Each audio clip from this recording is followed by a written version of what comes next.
দেখাবো মালাটাকে, ঠিক আছে? গোলাপ দিয়ে, গাঁদা ফুল দিয়ে, রজনীগন্ধা দিয়ে মালা। এরকম এখনও অর্ধেক বাকি আছে, পুরোপুরি করতে পারিনি এখন। এটাই যেহেতু করেছি, ঠাকুরটাকে পুজো দিয়ে দিই, গোবিন্দকে, তারপর মালাটা পরি।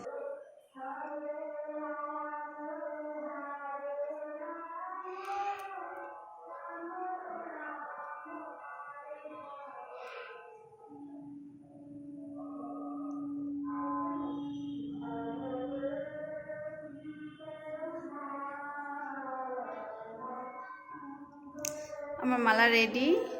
ঠাকুরটাকে কি সুন্দর দেখো সাজিয়েছি মালা দিয়ে। জানি না মালাটা একটা সুতো সরু সুতো দিয়ে করো তো কী হবে পরে, কিন্তু আমি গোবিন্দকে মালাটা তো বলতে দিচ্ছি, এটাই সন্তুষ্ট, আর কিছু চাই না। এ দাদা গোবিন্দ, তুমি যদি মালা করতে ইচ্ছুক, মালা করতে তাহলে মায়ের মাঝিটা তুমি